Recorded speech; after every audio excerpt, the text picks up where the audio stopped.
नमस्कार, मी ऑप्टोमॅट्रिस्ट निकिता.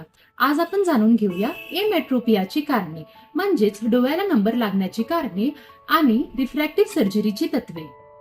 मानवी डोळा हा 3 मुख्य थराने बनलेला असतो. आउटर लेयर, वरचा थर, यामध्ये कॉर्निया आणि स्क्लेरा यांचा समावेश असतो.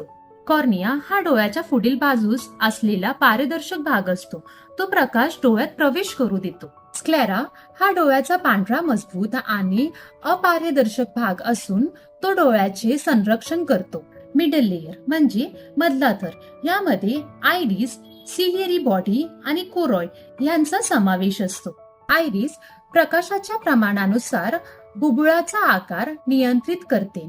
सिलियरी बॉडी लेन्सचा आकार बदलून वस्तू स्पष्ट दिसण्यास मदत करते आणि कोरॉइड डोळ्याला रक्त पुरवठा करतो.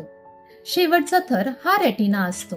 रेटिनामध्ये प्रकाश संवेदनशील पेशी असतात, ज्या प्रकाशाचा संदेश मेंदूपर्यंत पोहोचवतात. हे तर झाले आपल्या डोळ्याचे पार्ट्स. चला पुढे जाणून घेऊया एमेट्रोपिया का होते, म्हणजेच आपल्याला हा नंबर का लागतो.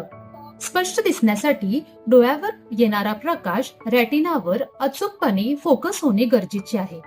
असे न झाल्यास रिफ्रॅक्टिव्ह एरर निर्माण होते. मायोपिया म्हणजे लांबचा नंबर. डोळा जास्त लांब असल्यास किंवा डोळ्याची फोकसिंग क्षमता जास्त असल्यास प्रतिमा रेटिनाच्या पुढे तयार होते. यामुळे दूरचे अस्पष्ट दिसते. हायपरोपिया म्हणजेच जवळचा नंबर. हे डोळा लहान असल्यास किंवा फोकसिंग क्षमता कमी असल्यास प्रतिमा रेटिनाच्या मागे तयार होते. त्यामुळे जवळचे अस्पष्ट दिसते. आणि शेवटचं म्हणजे अस्टिग्मॅटिझम. कॉर्नियाचा आकार समान नसल्यास प्रकाश योग्य प्रकाराने फोकस होत नाही आणि सर्व अंतरावरील दृष्टी धूसर दिसते. चला तर बघूया रिफ्रॅक्टिव्ह सर्जरी कशी काम करते.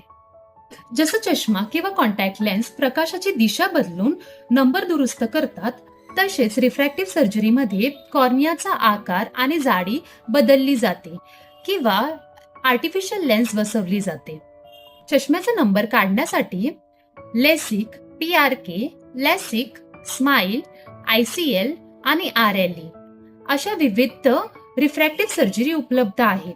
योग्य सर्जरीची निवड डोळ्याची तपासणी आणि नंबरनुसार केली जाते.